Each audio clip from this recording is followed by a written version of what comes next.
walk the streets with my swagger on, supernatural, facing a million opponents, and my role is to act alone. Lights, camera when the action's on. Where I roam is a battle zone, a vigilante in the catacombs. But I rock with a hot shot like a clock when it's cocked and popped and the lead is thrown. People say that my head is gone, but it's Oh, what's that? Let's get that off the screen. Who put that there? Oh, I did. I'm Mike Watson. I put that there because I got a Kickstarter going on, and you guys should go check it out. If you've already pledged to it, thank you so much. I appreciate you. You guys are great. But that means you can share it. If you have not pledged to it, you can share it too right after you pledge to it. It is specifically for this show. It's Chat and Draw.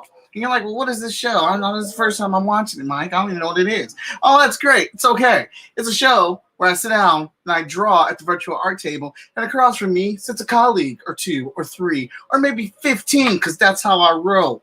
The show's been going on for over 100 episodes. We have a super duper art book that's coming out with the Kickstarter. Not one and not two, but 3 art books plus some Jazzy Faye t-shirts with the Chat and Draw logo on it with some sketches and some art and all this jazzy stuff. Hey, it's real cool. Kick over to that link, check it out. But don't shut this window with us on. All right, you keep this window up, you minimize it a little bit, then you go over to go look at that Kickstarter. We're sitting at $4,166, and we're at goal. So what better time to pledge to the Kickstarter? Because we're funded. That means it's gonna happen. You're gonna get your stuff. It's guaranteed. You add on to it, because the more that we get, the more that we can do. And I'm trying to tell you, you want more, all right? What we have coming from Short Fuse Media Group and Freestyle Comics is a reckoning of comic book kingdoms, okay? It's going to be ridiculous. It's off the chain. You don't even know, but you should know. All right, that's enough shameless plugging of my Kickstarter. I'll do that a little later on today. Hey, J-Man, what's up? The streak continues. 113 episodes, 114 episodes. Lost count. All right, my episodes are all out of order right now because of how we've been scheduling them.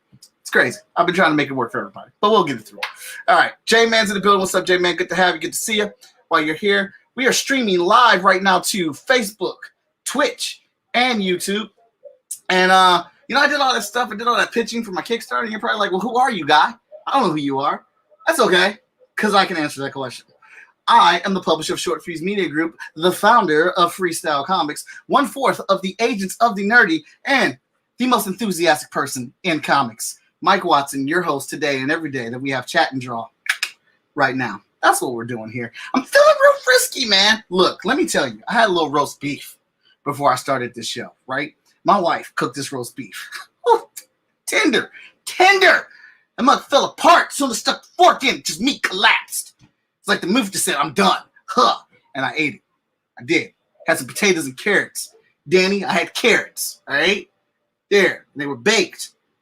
And I've been eating salad. I don't want to hear nothing from you today. But look, we're here for some chatting and some drawing. All right?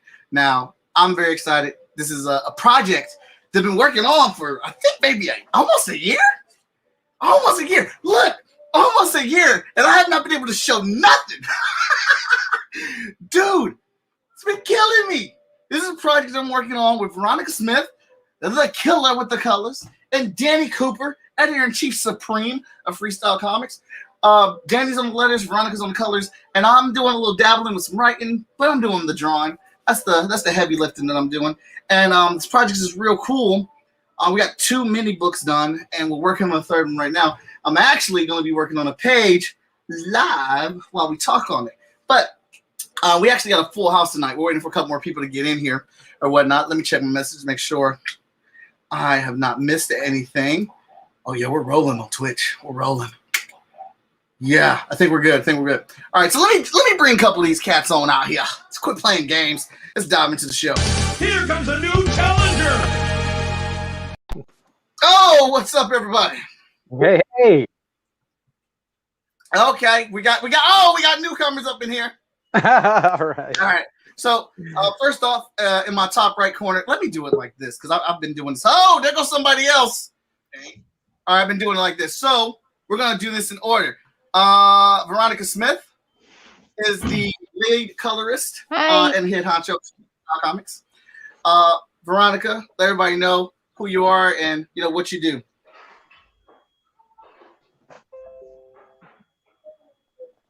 We have a little bit of delay. Hey.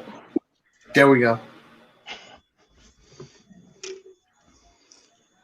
Veronica, tell us some of the projects you're working on.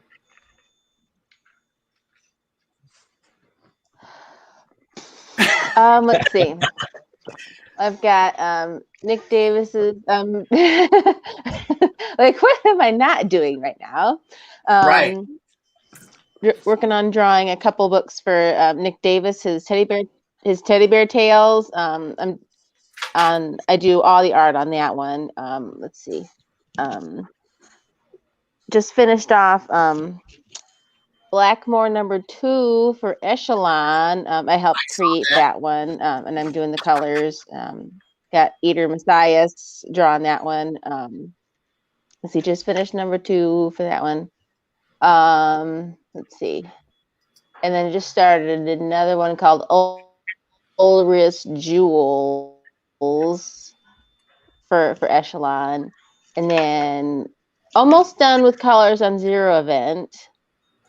Got like 3 or 4 pages left to do on that one. I feel like there should be more, but I can't think of what. Well, and then eventually we'll be doing Hotshot and Vigilant. But... Oh yeah. So Veronica's a very busy lady. She's very popular in the coloring field. She colors 75% of Freestyle Comics, and she is the colorist on this project. Next up, Roberts. Tell everybody who you are, my good sir. That's awesome, man. You're great at this, Mike. This is my first time, by the way, doing anything like this. So, Robert Mora, industrial design engineer from The Ohio State University. I've worked all around the country-ish. I've been in this field for quite a bit of time. I loved comic books since I was little. In fact, that's how I got into art. My brother and I used to collect comic books. We used to draw comic books. That's how I learned how to draw. So I have a passion and love for comic books since I was little. So when I started working on this project for Verisyme, which you guys will hear about, it was just an awesome, I guess, project for me to work on to finally do comic books. I've designed everything from medical equipment, sporting goods, robots, whatever out there that you touch and feel, I've worked on.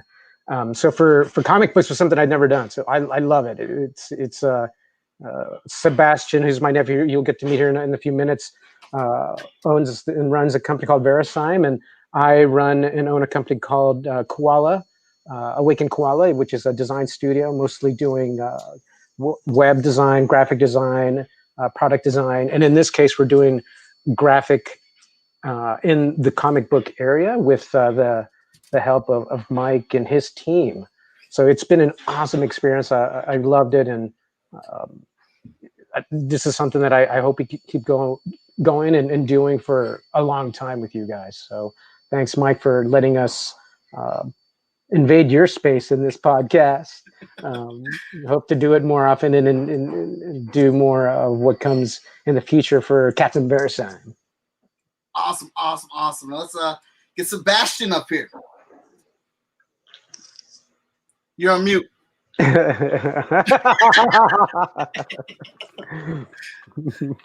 Hi, everyone. Can you hear me now? Yes, we can. Awesome. Well, hey, thank you for having us here today. I'm Sebastian, and my uncle Robert just spoke a bit about what we do here. And Mike, thank you so much. It's my first time meeting most of you and actually doing anything like this as well. But we have had contact with Mike working on this project, and it's truly we're so excited to finally be able to start sharing stuff, to start sharing things. Just to explain a bit about myself, we have a company called Verisyme Global. And what we do is we connect disaster risk education with foreign language education. Working with children, sometimes it's difficult to send across a message appropriately. That's why we're so happy to be working with you guys, your amazing team, and creating this superhero, Captain Verisyme, for the kids to much easier understand. Awesome. And last but not least, editor-in-chief of Freestyle Comics, Danny Cooper. What's up, guys? Thanks so much for having me on here today. Excited to be on the show. Having a little technical difficulties at first, but I think I'm good now. Awesome. So who are you? What do you do, Danny Cooper? As you said, I'm editor-in-chief for Freestyle Comics, but I think that also kind of doesn't focus on all the additional stuff I'm doing for FSK. Not just letters, exclusive letter for all of our titles. Also writer for Heroes International and Basement of Doom, and editor, just editorial responsibilities on all of our books, from Zero Event, Hot Shot, Vigilance, Heroes International. Not really editor for Emerald Quest, but I'll do my thing with that as those titles come along. And anything that I've been Cypher, so really busy, and my cat is photobombing me. Awesome. Yeah. Awesome. Actually, ton of work that we do over at FSK. So let's go back to a regular view here. All right. Okay, so I'm gonna get ready to pull up a page and start working on it. But this project was really cool. And Robert, I'll probably start off with you if you want to explain like how the dots got connected to where we got started. All I know is like when I got contacted about it, and all I saw was comic book potentially for China, and I said, hell yeah. I didn't need to know anything else. I was like, hey, let's go. Let's figure out how we can make this happen. And the project has been just really fun. I actually have this is the opening page for one of the new books that I am laying out here, and I'll be penciling in today. Robert, let you and Sebastian lead the way. Like, how did this project even get started from your end? Because this is, for me, and I don't want to speak for Danny and Veronica, but I think so too. This is the first time that we've actually worked with a graphic design company that's connecting us to a project that's in another country. So while Veronica and Danny and I have tons of meetings and how we talk and work through our projects and whatnot, it's been a different type of thing working with you guys and in meetings and stuff, coming from the corporate area, which it's not a bad thing. It's just been a different experience, and we've learned a lot from it. So if you guys want to start to talk on that. Sure. Well, it was funny, the way that kind of this whole thing sort of started was, as I mentioned, Sebastian's my nephew, and he's been working in China for quite a bit of years, and every now and again I get an idea from him or from my sister, who's his mom, telling me about what he's doing, what he's working on. And when he was in town a little bit back, he'd mentioned to me what they were doing. My brother and I are both industrial designers, and he was asking us, can we help him with some input on what he was working on? And we did. We gave him a little bit of input, and then he kind of was talking about getting this character, Captain Verisyme, in a way to help kids understand how to potentially survive through a natural disaster. So he asked us, would we be willing to help create this? So actually, my brother and his daughter created the first Captain Verisyme, which looks very different than what we ended up with now. But it was a start. That was sort of like the seed that started part of where we're at today. I came on board once I was with Awaken Koala, to bring in our talents of graphic design, communication design, to Sebastian and Verisyme. And when the comic book part was talked about, we thought, well, how are we going to get this? I hadn't done this type of work before, but it was always a dream. So I spoke with our Koala team, and actually Mike Gundich, who's a partner of ours, knew Mike Watson through some other contacts at Ohio State. So he actually gave me his contact, reached out to Mike, and that's where it all started. We met at the library here in Worthington, and just sort of showed him what the comic books that I kind of loved and graphic novels that I love. I read those all the time. And we just started, figuring out, is this a good fit? Is Mike able to help and work with us? I've never worked with that type in your category. So it was really interesting being able to see how you guys work, how we work, and then get that going. And so that's a little bit from my end. Sebi, if you want to bring any of your input from how this started as well. Yeah, Maybe more insight. of course. Thank you. I think you hit the nail right on the head here. We actually started working with children back in 2018 in China. I graduated from a university in this small city on the beach, actually where the dragon meets the sea, the Great Wall, and it's called Qinghuangdao, population about 3 million people, small in China, granted. Regardless, we really had an opportunity preparing for an air show and having taught English myself to kids for about 2.5 years. It just made sense naturally to continue working with them. A company like VG, our goal here is to add lasting value to this world. And we believe that the world needs more global startups. Captain Verisyme is just that. He's a global superhero who's meant to protect children and to give them the tools through the comics, through videos, through different varieties of educational materials. We hope to give these children who go through disasters, who go through emergencies, tools to be able to deal with difficulties like post-traumatic stress disorder themselves. Recently, I think I saw a study, guys. It's interesting. 70% of children have to internalize and deal with these problems themselves. Captain Verisyme, that's why we created him. No one's alone. Everyone can be Captain Verisyme. I think that's actually a really interesting point because my father, he actually suffered from PTSD from multiple experiences in his life growing up, non-military experiences, but he came from West Virginia, and there was a flood when he was a young boy in Man, West Virginia, and PTSD was definitely something that impacted a lot of the people in that area. So that's really cool to hear that that's also one of the targets of this project. Thank you. Yeah, that's exactly. So, I think Sebastian knowing and letting me know what we wanted to do with this was in what he said about the global superhero.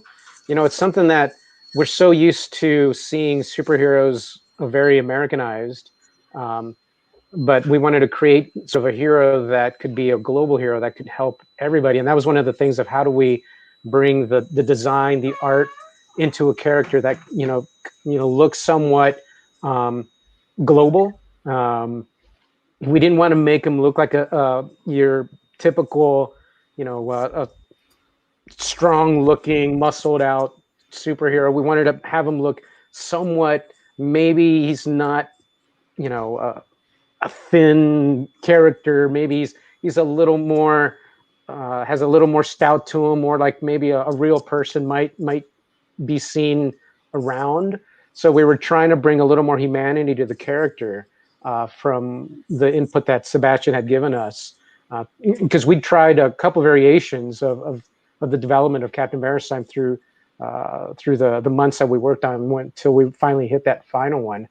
But being able to create a character that can hopefully go into this whole idea of saving kids in all areas of the globe, not just in China, but in India and in Africa and all over the world through all these different natural disasters, and how we bring that education to them. It's something that was really critical when we were trying to develop the character. Yeah, there was a lot. The process for character development for Captain Verisyme was a lot, and I enjoyed it. I saw the initial designs. I looked at it, I was like, that's not a superhero, but we'll make it work. We'll figure these guys are they're very open. And so like I was trying to figure out how to work it in. Like, so is that the final design? Because when I saw the initial design of them, I knew instantly. Don't worry, Veronica pops in and out where she lives at. She lives out far, so her internet's a little bit spotty. So she'll just pop back in when she gets a signal again. But I instantly saw that I wanted this character to be round and robust. I wanted him to be this big, inviting figure. I didn't want his size to be an intimidation factor. I wanted it to be like people could run up to him and like instantly hug him and feel welcome and things like that, and make him look unique from all the other superheroes or supervillains that we have out there or whatnot. So like he really stands out. Like the McDonald's sign. Like when you see McDonald's, when you see the Disney symbol, you instantly know what those things are. And I wanted people to be instantly recognizable of Captain Verisyme, like as much as I could to try to make him look unique from what's out there. And I personally wanted to challenge myself to draw something besides just muscles on this superhero. So I'm always trying to switch it up when I can. And luckily, the guys here on this project were giving me a lot of creative freedom with this character. Yeah, that's right, Mike. I mean, one of the things that I've learned in my field managing projects is, giving the freedom to the folks that are doing the design work, the development work. You want to put the faith in them, give them the ability to create what they want, because then that's where that passion, that's where that innovation comes in from the folks when they know that they have that freedom to bring their own inspirational ideas, their inspirational thoughts, and then really that's where a lot of the magic comes through. So it's really interesting. I was just listening to the podcast. It's about Marvel Comics and the history of it. And it was just really interesting about how, they were talking about the fact that Stan Lee he would really design characters around what he thought was right, not what everybody wanted to see, right? Mm-hmm. So that idea of it was really interesting because it was kind of like what we were thinking about. It's like, how would we see a character that might not always look like your typical superhero? Awesome. Those things played a big factor in there. I remember our first meeting when we sat down at the library, and obviously this is the first time I met Robert, and he went straight to the comic book session and he just started grabbing all these books. I'm like, oh, I know that one. I know that one. Oh, Robert knows his stuff. He knows comic stuff here. This got even more excited, like, because it's great when somebody knows the actual thing about comic books or into comic books, to add on to the fact, like, no, I'm not a casual fan. Like, no, I like comic books. I read them. I know about them. So I knew a lot of the language that I would use wouldn't go over his head. What's up, Daniel? How you doing? Wouldn't go over his head, and he would understand these things. And like, so when he's saying that he wants a comic book, or they want to work on a comic book to put it over in China, like they are for real. We want an Americanized version of a comic book that we want to put in China. And I was like, that's right up my alley. Like as soon as like that was a thing after we talked, like I immediately text Veronica and Danny and said like old girl from Ghostbusters, we got one. This is a good one. We're about to be in here working. Like it just going to a whole nother country is just like something all its own that makes the venture worthwhile. Sebastian, did you have something? Yeah, Mike, thank you for saying that. I keep on putting myself on mute by accident. You're all right. I wanted to say being in China is such a cool part. And I thought that working with artists such as yourselves, even for me, I can't draw. I wish I had the artistic talent you guys had. But I've always loved comic books. I've loved anime. I've loved this part of the world. And what we're doing there is more than just China too. It's more than just disaster education. It also combines foreign languages, which is something that's pretty interesting. Here I have, I brought our 3 flags, actually. We are a global company, granted, but we offer classes in Chinese, in Spanish, and also in English. Very cool. That's awesome. Incredible. Yeah, Captain Verisyme, he's a messenger for all of that. So this is a surprise as well, Mike. I don't know if you've ever seen this. Oh no, I haven't seen that yet.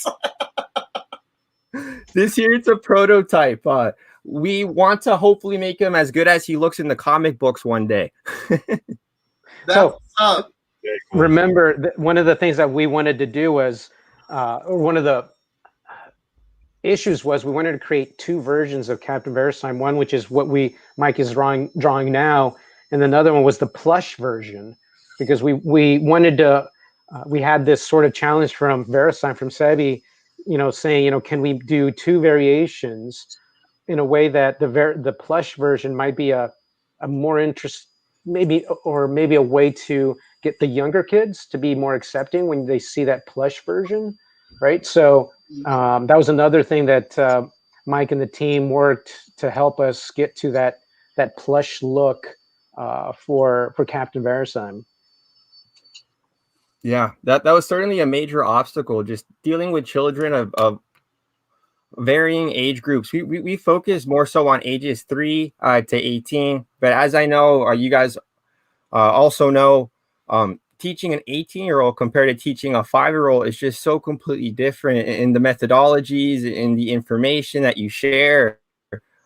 In disasters too, emergencies like fires, volcanoes, they can be a scary thing. So someone like Captain Verisyme, really being available like in this friendly, plushy form, you can cuddle with him. Like you can, he's like a pillow that it's a comforting symbol. It's a good sign. Yeah, exactly. Yeah, I cute and cuddly normally isn't my thing, so it did present a unique challenge for me, which is part of the design that I wanted him to be round, so that carryover would happen with it. And I think we came up with a couple of great ideas with using the cute and cuddly version as backflash moments to tell stories in the past or whatnot, and then the more surreal comic book version for up-to-date stories or whatnot. But Danny Cooper, how was your process of approaching the lettering in this? Because you actually start lettering on the layouts on this one. Yeah, it's kind of the same thing that I've always done. The first is in this project's a little different, where we're working on we've already got some content that was already made, so kind of using that sometimes as a guide. But what I always do is just kind of going at it and making sure that it makes what the approach makes the most sense for the reader and that it's easy for them to follow. It goes along with the story, and then the best I can is to try to if you're looking at a sound effects like the explosion we have in the second issue, doing what I can to make that a part of the art and not just kind of letters there on top of the page. That I always like to do. But yeah, I mean, for me, it was a similar approach that I always go with in lettering books, and being able to letter against the layouts actually makes obviously finishing out the final project or the final step a lot easier, because it's minor adjustments, minor cleanups. It doesn't take as long because I've got most of the letters already on the page in Illustrator. What I will say is the one thing that I've been very impressed with is working with this team. So obviously, this is the first time I'm meeting Robert and Sebastian, but is just I appreciate how serious you guys are about actually getting this, not just creating, but getting this done and getting it finished and rolling forward with it.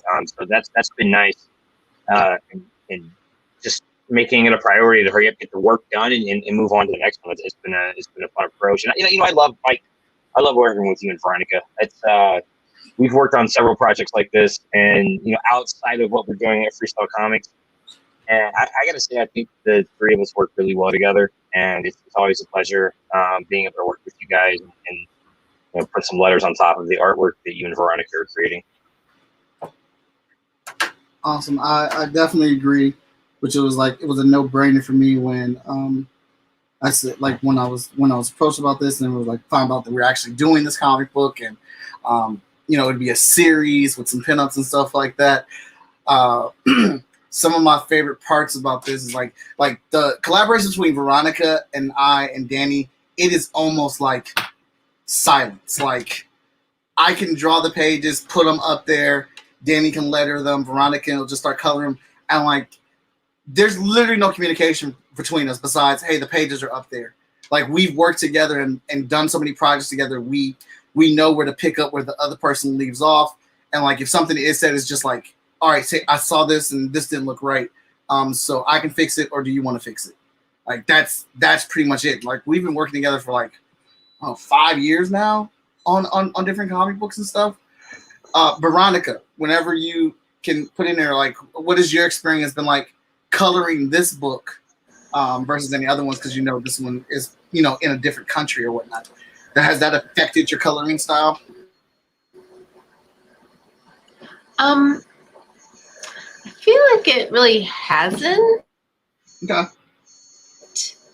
I mean, I feel like in my mind it was like I didn't really treat any different, but I did try to. I think somebody might have said that. Charlie, sorry, kitty troubles. Kitty cat. Comic or something, or maybe I'm confusing it. But I was trying to kind of go for more of that, those kind of bright colors, and they're gonna be more indicative of kind of a classic look. Yeah, there is actually a page Veronica colored that is my favorite freaking page. Actually, like and again, she's out in the boondocks, man. So her internet goes in and out, but she'll be back. There she is. There she is. Actually, there's a cover here. There's a couple projects that we want. I can't even name what my favorite one is. So I'm just gonna show you guys a couple things. Let's see here. Application window. Where we're at. Okay, here we is. This cover was super fun. This is like a dragon storm causing flooding and things, and Verisyme is flying right out here. Homage cover to Invincible. Shout out for that one. Then we did. Yeah, I love that one too, Mike. When it was funny, the way I love the way that we collaborated on how we wanted to have those cover art posters.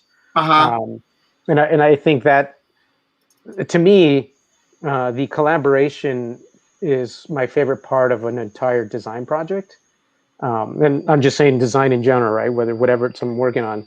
So when we sat down and went over those, to me, that's where I can see the ability for our different skill sets to create something, and then kind of put that in your hands and in your team, and then see what comes up.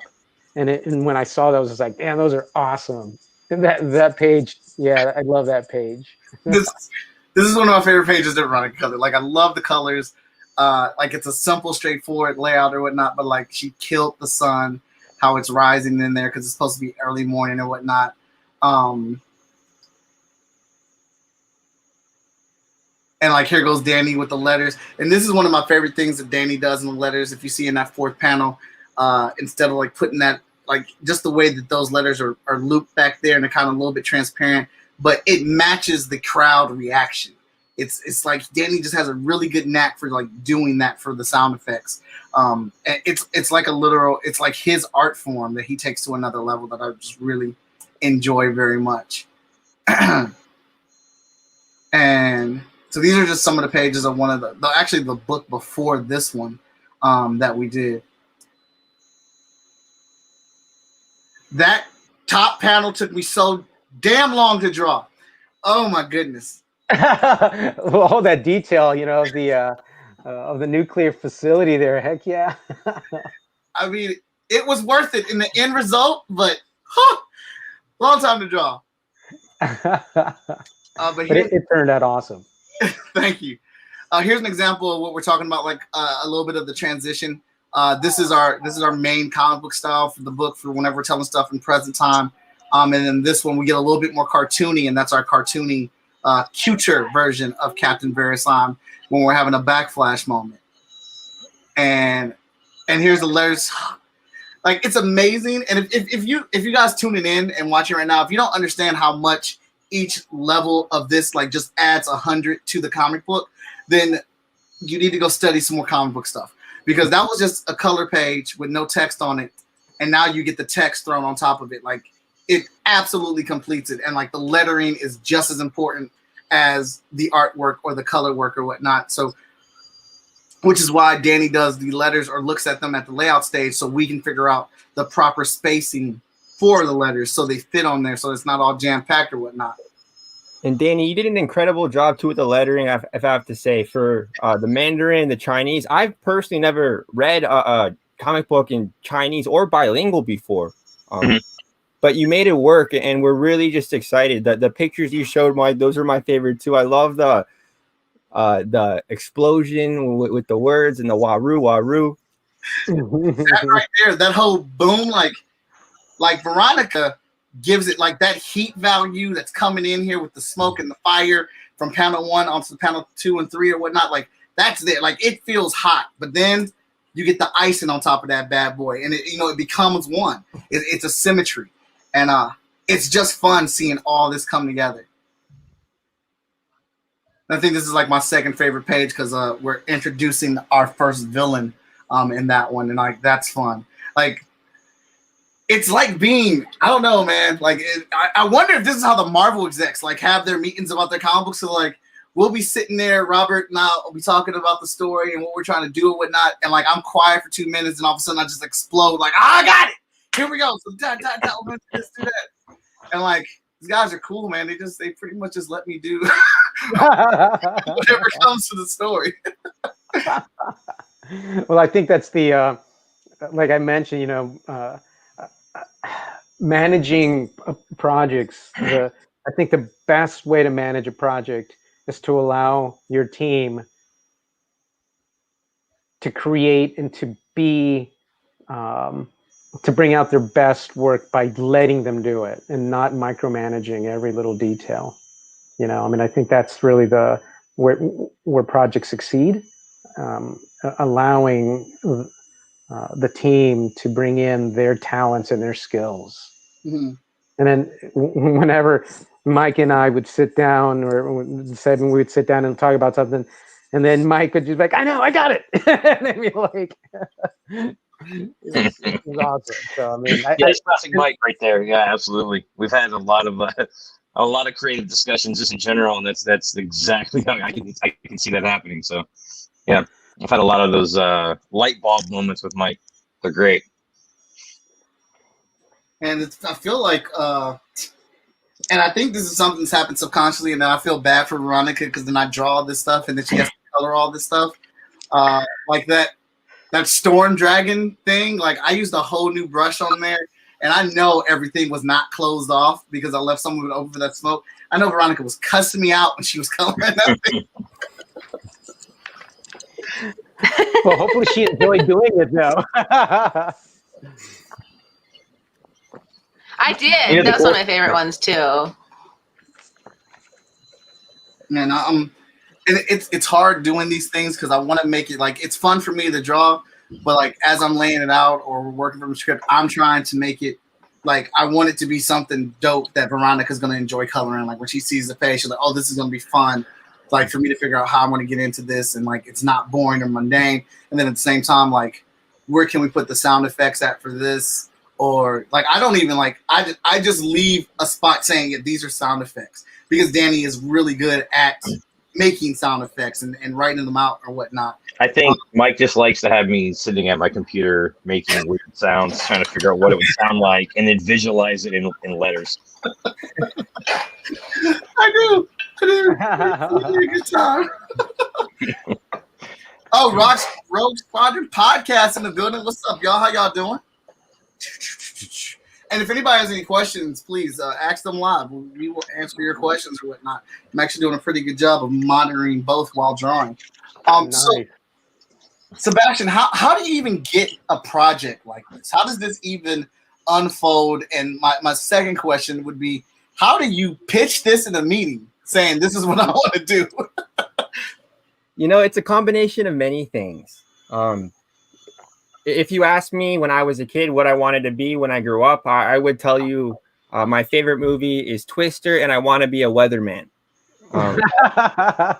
Going to China, coming from like a multicultural background, my parents, my mom's from Ecuador, and my father's from Chile. So growing up, we spoke Spanish, and I like speaking with people. I like working with people. I like helping people. This project is really a culmination of all of the favorite passions, the best things that we enjoy in this life. Awesome. But Mike, I would also say on that note too, our team, we take this work very seriously. We do this for professional reasons, but also for personal reasons. Many of our team members have had family members, sometimes as close as their own kids, having dealt with just tragedies that could have been avoided with prevention, with early education, and your guys' work. The work that we're doing here, guys, it's featured on the other side of the world, but it's going to save so many kids' lives, and that's why we do it. That's awesome. That's really awesome to hear. You know, growing up, being a comic fan my entire life, I think most U.S. comic fans probably had this one comic at some point in their collection, and it was Marvel's like anti-smoking comic. But it was about education, you know, providing kids this educational understanding about the health risks of smoking. And this was back in the 80s when this came out. It was Spider-Man Storm and Power Storm versus Smokescreen. And you know, I feel like being able to work on some type of educational comic project to help teach kids it's kind of cool for me, because again, this is something I grew up with, and now being able to work on something in that same vein is a really cool opportunity. And knowing, like what you know, Sebastian, like you just said, that this is going to help kids, you know, on the other side of the world, and just educating them, and whether they realize they're learning. I'm sure this is a matter of, like, you know, whether you realize you're actually learning something and this is educational. They are learning what to do and how to be prepared and things like that. So that's really cool to know that we're a part of that. Thank you, Dan. It's exactly right. That's why we're doing this, and working with the professional team such as yourself. You guys just make everything so easy. And this was a company that also was created before the current situation of COVID-19, the pandemic. So just after the fact, we just wanted to give it our all even more, because this is the reason why we're doing this, for reasons like the current situation. Now, do you see future work being, you know, obviously this is more natural disaster, you know, focus, but do you see future opportunity to focus on things like medical pandemics and things like that? It's a great question. We are, and we started as a focus with natural disaster preparedness and emergencies, but we are very open-minded as a company. We want to add value, and if that comes in the form of infectious diseases classes, which we have now since the pandemic added to our curriculum, but also climate change, teaching about endangered animals, many different things to make this a better world. Great. Very much more of very much more of a sustainable side of it, right? Bringing sustainability into this world of comic books. I mean, I think that's something that when Sebastian mentioned that, I thought, yeah, what a great project to work on in an area or in a a space that's awesome that we all love, right? Art, design, comic books, storytelling. It's all what a way to be able to, what a chance to be able to work on a project like this. So it's definitely something that's been a dream come true for some of us. Absolutely. So I want to ask each one of you fine people, what is your origin story? Like, what is the story of how you got your power to do the thing that you're doing right now? Very interested in Robert and Sebastian because you guys are both the heads of the companies that you're at right now. So, and then Danny, I know you have some very interesting stories. I know this, but some of our viewers may not. And Veronica, I actually don't think I know your origin story, so I'm dying to hear. So whoever wants to go first, go ahead. You know, I'll go first really quick, just because this is where my origin story starts. Back in when I was maybe in the 4th grade, maybe 3rd grade, our teachers asked us to write a letter to ourselves, and in that letter, write what you want to do, write what you want to be when you grow up, right? So we wrote the letter, and then they gave it to us in 8th grade when we graduated from St. James the Less here in Columbus, and I forgot about the letter, but later, a few years later, when I was just going into industrial design here at Ohio State, I found the letter, and I read the letter, and it said, you know, what I want to grow up, what I want to do is I want to be either a professional soccer player or I want to design rockets that go into outer space. At least I used the word design. I got close. I got to design some robots over here at Battelle Memorial. But my origin story that's part of it, that as a kid, I knew that I wanted to do something with design, and I didn't know about it. And like I mentioned, my older brother's an industrial designer as well. When he'd come home, he's older, and when he'd come home and show me what he was working on, I was like, that's what I want to do. So my brother is my hero. And my origin story started back, you know, when I was little, knowing that I loved design in some manner. Awesome. That's great. Who wants to go next? I'll follow suit, I guess. The origin story here. I would say the origin story of how to get involved in this or why it was that summer back in 2019 when we did our first annual shelter competition, where we basically had around 100 kids on the beach. We simulated an earthquake, and we had them all go into small groups with different basic materials, building shelters, teaching this way to survive and respond after disaster. This was before VG was VG.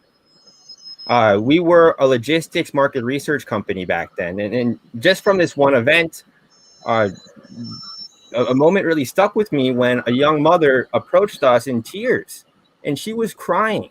And she said that the work that we're doing, she wished that her other family members who had been through these types of events were able to receive this much sooner.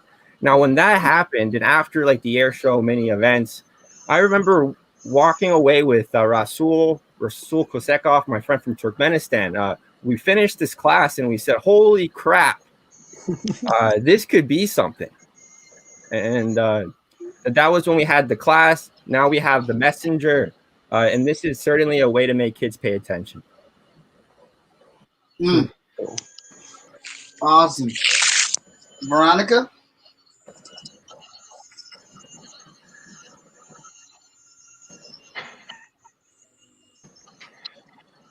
It's coming. I love Veronica's internet. It's frozen. If you want, I can jump in there, Mike. So it's hard for me to talk about myself. There we go. It's like I don't really think about myself as having an origin story. I'm like,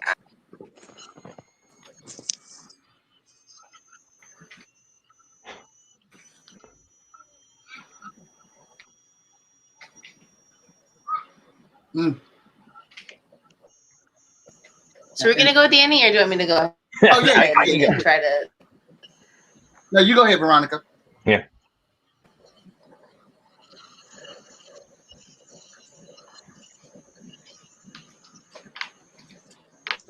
Oh, it might be Danny. That looks great. Yeah, so I don't know if this will work. We can try something here, Veronica. If you can hear me, try. Let's see if you can stop your camera and see if maybe that'll maybe you can join us through audio, and if you just Yeah. pull the camera, we'll see if that works.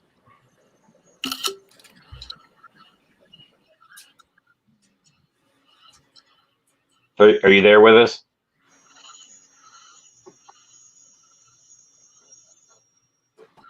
Well, we just go with Danny right now, and then she'll pop. She'll start talking All when right. she can. Yeah, I know she was just saying she was having issues the other day, and That there we go. Maybe. Let's see. Go ahead.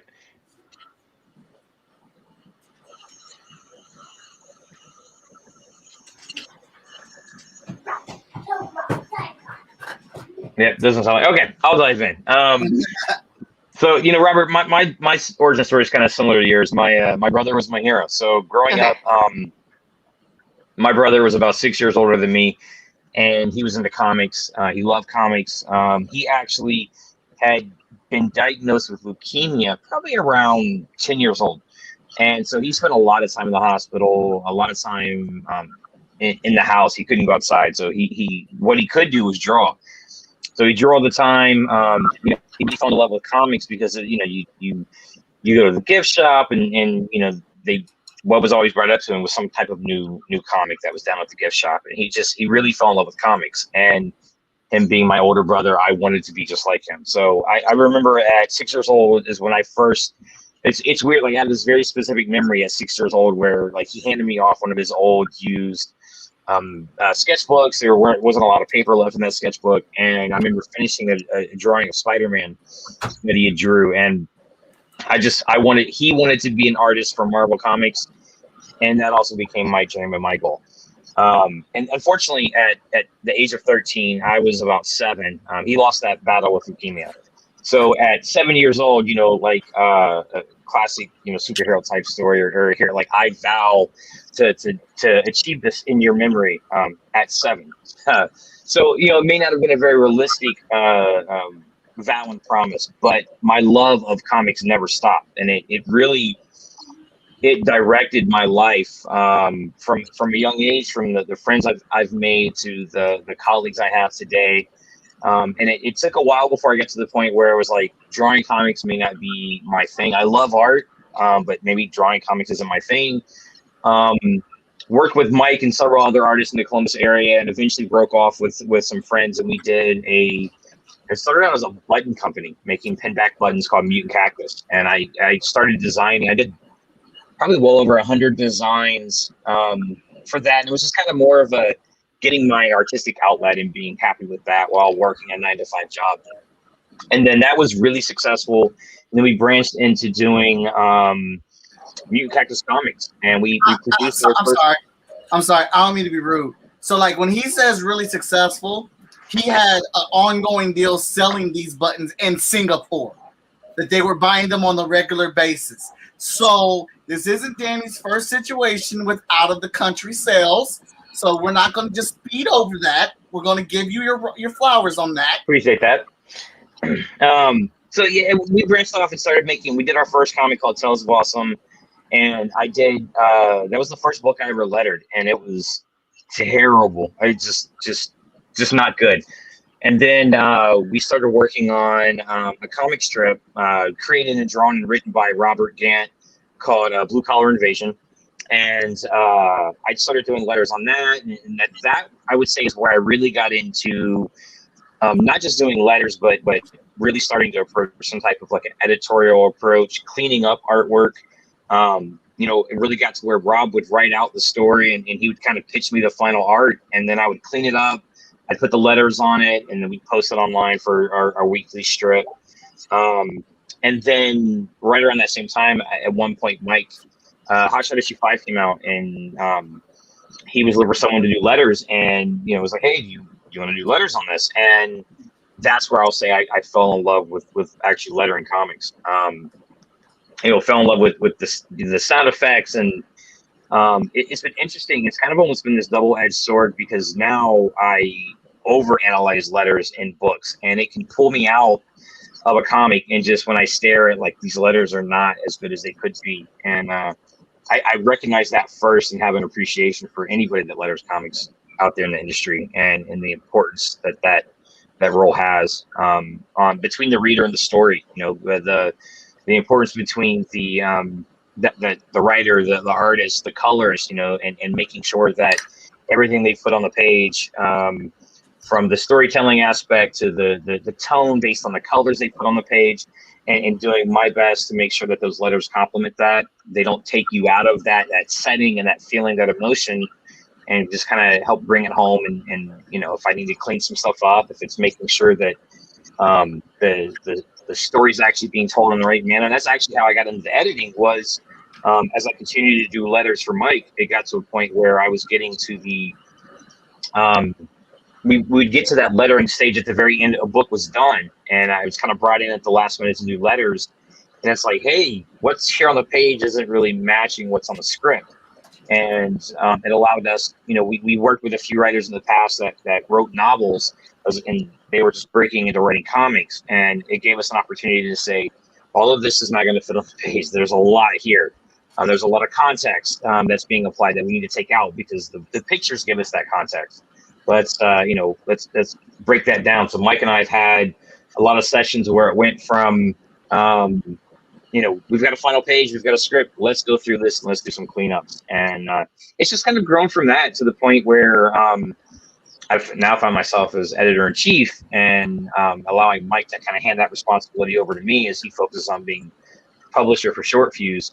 It's been an interesting ride over the last 20 years, but yeah, my origin story started at 7 years old in this, when my brother died, of I'm going to achieve this dream for you. And then kind of finding myself achieving that dream in one way or another. I'm not drawing for Marvel Comics, which, I'm perfectly fine with, but I'm really happy with what I do. And, getting to work with amazing talent like Mike and Veronica, some of the really great writers of the new books we've got coming out, some of the fantastic artists.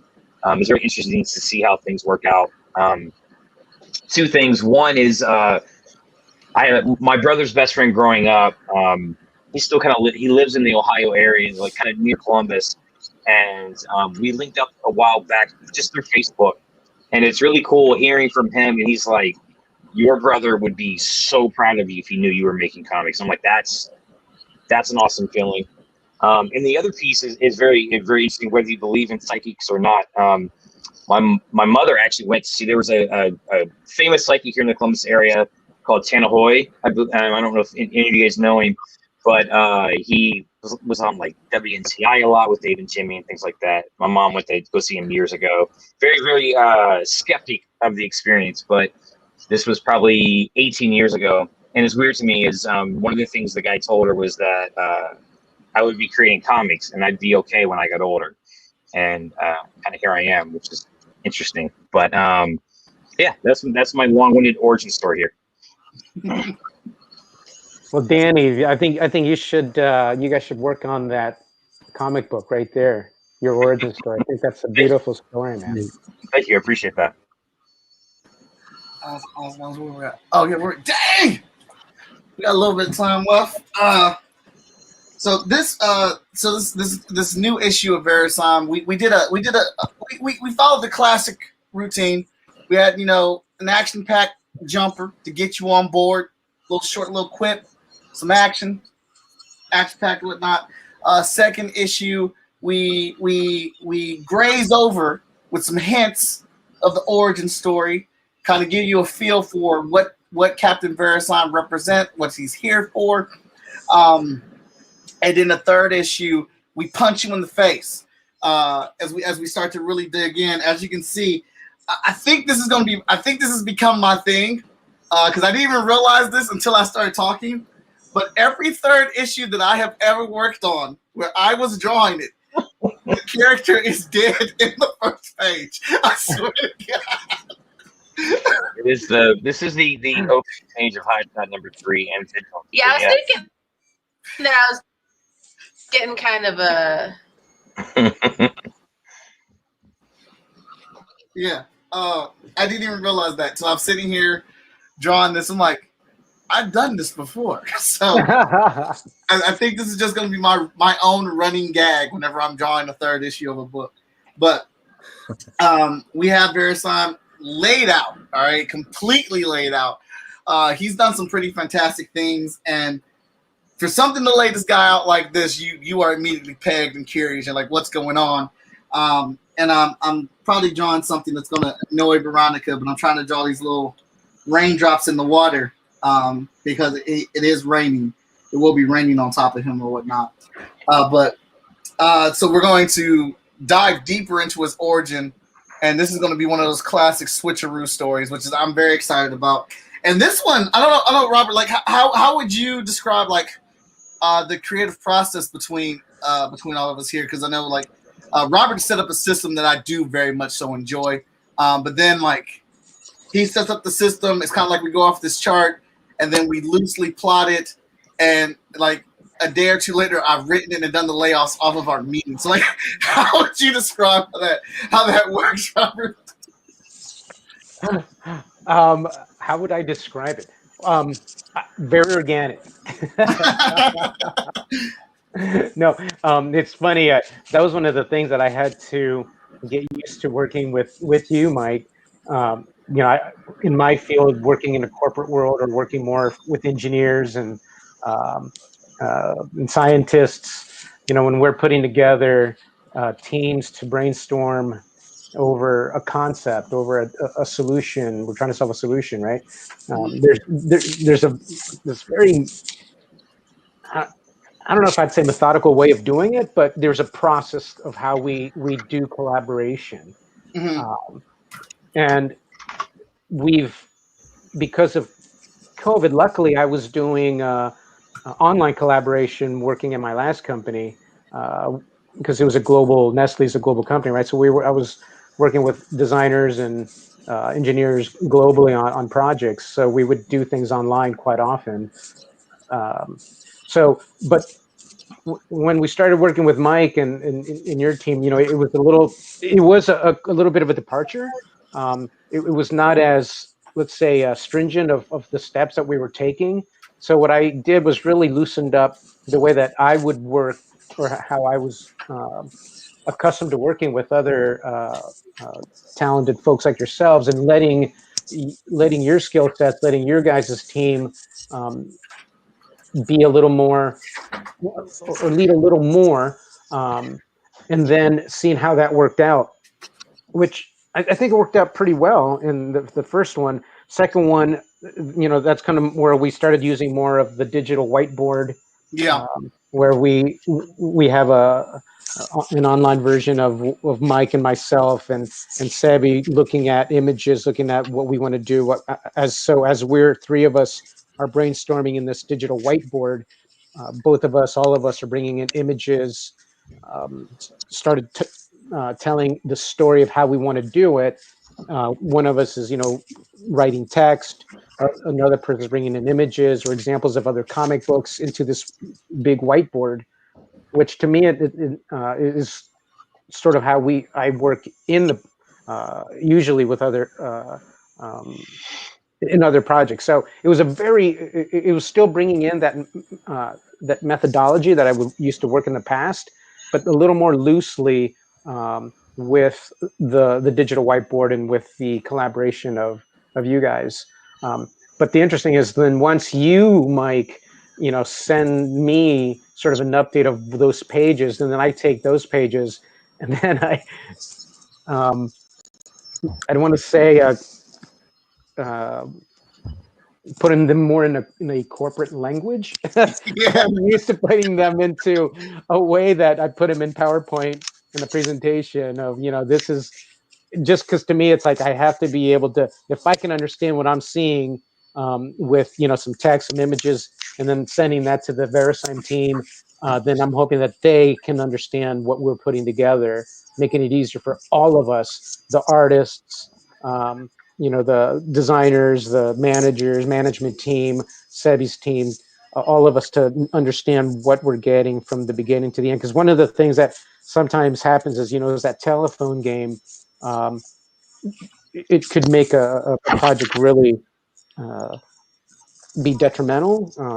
So knowing, what we're doing from the beginning, that's the part where I end up being able to take what Mike and his team is putting together, and then putting that almost, let's say, putting a bow tie on it, making sure it's communicated properly, and then sending that out to Verisyme and to Sebastian's team so that they can see what we're working on. So those steps, even though I share those presentation files with Mike. I don't know if he's ever shown that to Danny or to Veronica, but it's a way for me to be able to understand what's coming from Mike and his team, putting that together, and then sending that out to Verisyme and their team, hoping that they understand what we're doing. Yeah, and working with Robert, someone who I've known since I was a little baby, it's certainly a pleasant, unique experience. But the thing that really matters, especially to us, my family, our family, is that when you're working with family, when you're working with people you trust, you have confidence in, you can let the experts focus on the experts' work. And we have our heads full with education and with teaching. So to really be working, focusing on the student, the classroom, it's just, we really appreciate it. VG does, being a young company such as ourselves. So I have a question for you guys. I know we've talked about the international market and targeting support and release in China. Obviously, it makes me think of the recent tornado that just hit in I think Alabama here like last week in January, which just seems crazy to me. Obviously we've had the last few years have just been unprecedented with the wildfires in California. So is there a plan or a target market in the U.S. that you're also focusing on that you would like to get that information out to? Great question. Yeah, absolutely. We have our courses offered in English, Chinese, and Spanish. So we have bilingual courses. The students can pick which one is to their interest. Here in the U.S., what we did is we reverse engineered the program. So we're teaching U.S. students about disaster stories on different continents, teaching them with their choice of either Mandarin, Chinese, or Spanish. Okay, great.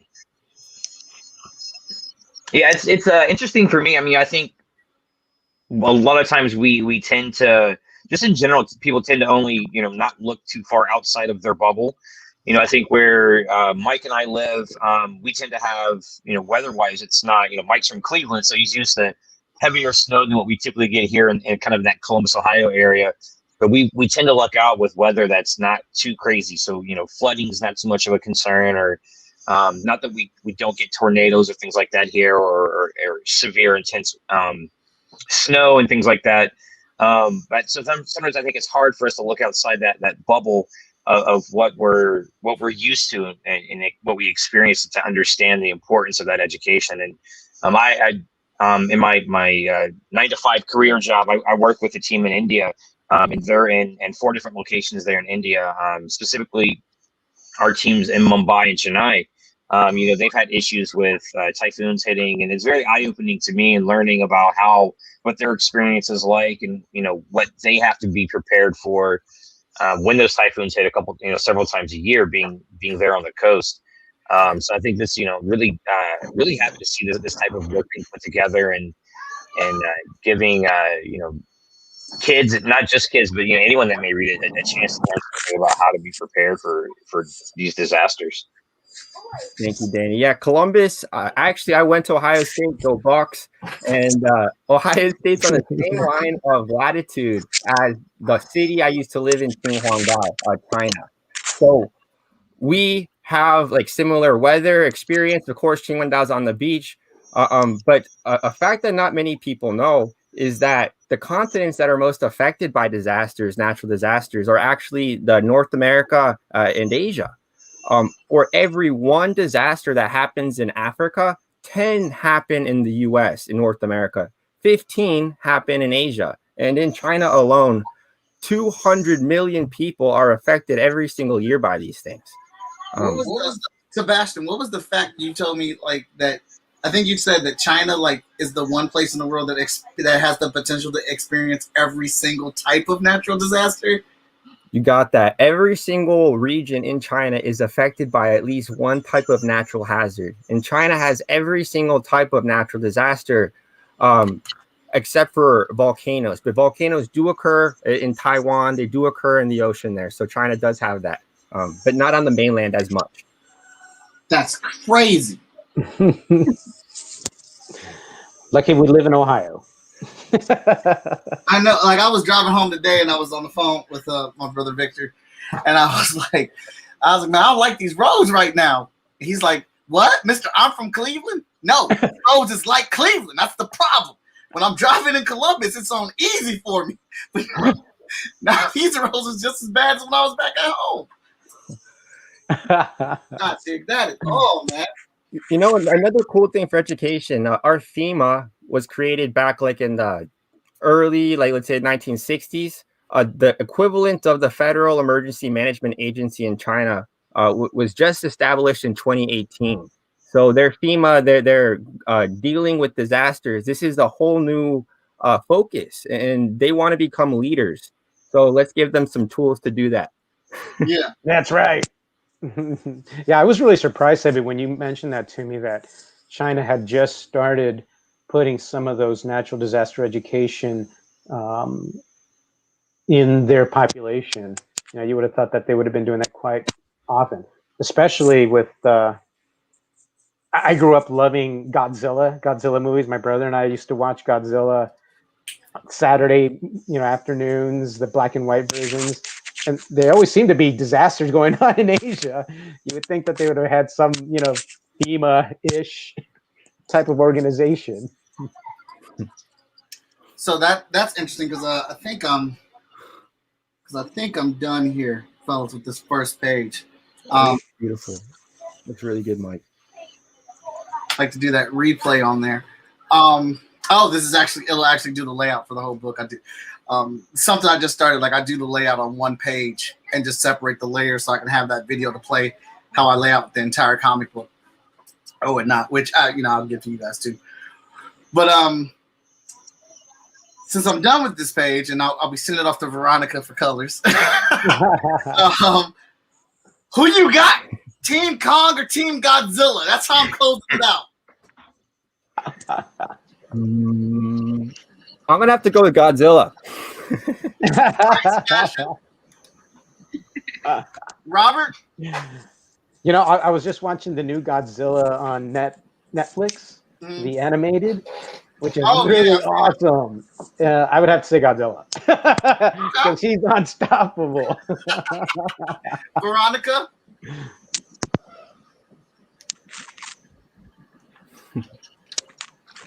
Yeah, I gotta go Godzilla with his little blue lightning-y, like. Okay. All right. Danny Cooper. I want to go Kong because I love me some Kong. Like, I grew up watching Kong before I was watching Godzilla.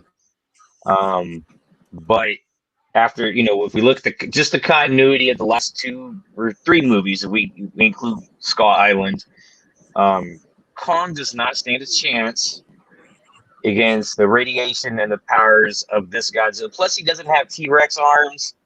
So I think Godzilla's going to throw some hands too. Unless they find it, and I know we got the tomahawk, the little axe, and we see the blast. I don't think Kong stands a chance. I think Godzilla's going to fry him to a crisp. At least give us some long-term radiation poisoning. I just don't see how he pulls it off without a giant hazmat suit that can protect him from the radiation. It's going to be a bad day for Kong. Hey, you know what? That's pretty cool. I love these opinions, but your boy Kong is going to look like this first page of Verisyme. They already captured Kong. Think about it. They already captured Kong. He already lost. I'm Team Kong. Realize that axe he has in the trailer is one of Godzilla's dorsal fins. My man ripped off his fin and then turned it into an axe, and he is going Stormbreaker Thor on Godzilla in that trailer. Look, y'all can sleep on the king if you want. All I'm saying is he's got thumbs, people. He's got thumbs. I'm with you guys. Kong doesn't stand a chance. Mike, I'm gonna pull Eminem out But Godzilla's got more teeth. And what is it? Godzilla does have more teeth. Mike, to quote Eminem, what is a king to a god? Khan's going down. What is a god to one who doesn't believe? Khan vows to no one. So look, everybody, I want to thank everybody for tuning out. Brad said this is a very, let me see where he said it. This episode has been very interesting. Many thanks to all involved. I want to thank everybody for taking time out there night and day to come over here and watch me ink and draw the first page to Captain Verisyme number 3. This book will be featured over in China, the Chinese school district, which is very, very awesome. I want to thank Robert and Sebastian for taking the time to come out and hang out with us today. Of course, Danny and Veronica. So it's cool that the whole team got to meet each other. It's actually split up on my screen. Like, this is the art team and this is the graphic design editorial team over on the side. So that's pretty cool.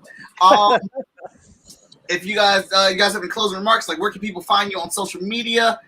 Here is your moment, Danny Cooper. Freestyle Comics, of course, and also at Office Geek 82, you can catch my my nerd ramblings there. That's pretty much it. Yeah. Veronica, where can everybody catch you at?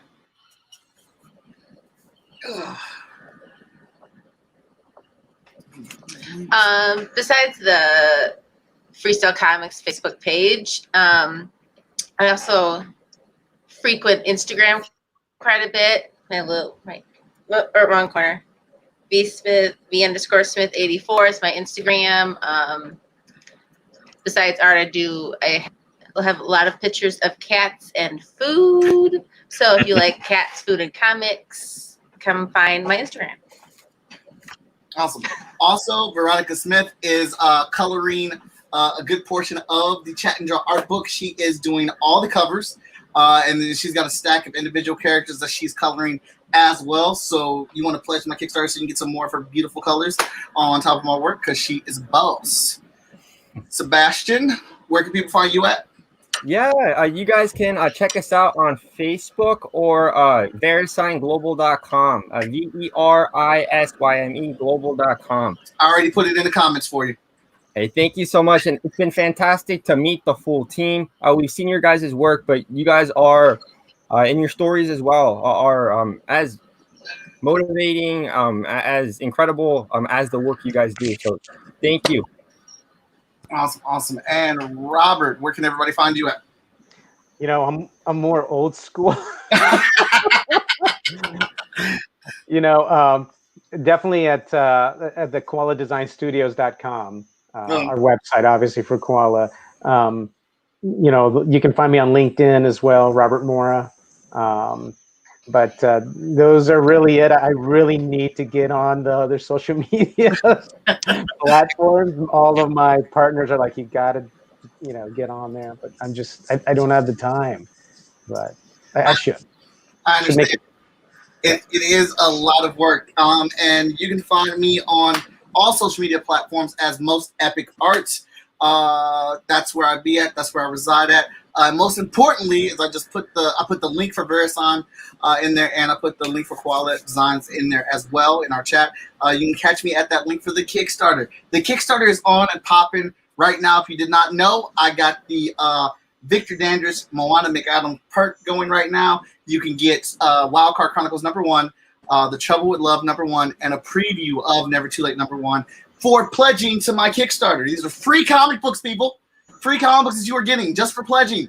And I have tiers for everybody. There's a $5 tier as well as a $25 tier. Whatever fits your budget, there's a tier level on there. So please go to that Kickstarter, check it out. I got 6 or 5 days left on there. I got one more creative perk that's coming out, and I'll be unveiling that on the 4th. And I'll be the last one to close it out strong. So please go check it out. I want to thank everybody for tuning in. I want to thank all my guests for being on the show. I believe next up, I got Brad. No. Big Ja is on the 16th. And then I got Dan Doherty with Floppy Cop on the 9th. And I got Paige Alfred coming on, but we haven't picked his date yet. And then those will be the last episodes of Chat and Draw until we come back for the season premiere of season 4. I've been burning the midnight oil. I've virtually done an episode of Chat and Draw every single day, excluding one day, trying to, spread the message. But go check it out. You guys have a good night. I got some more roast beef to eat. So I will check you later and stay epic, everybody.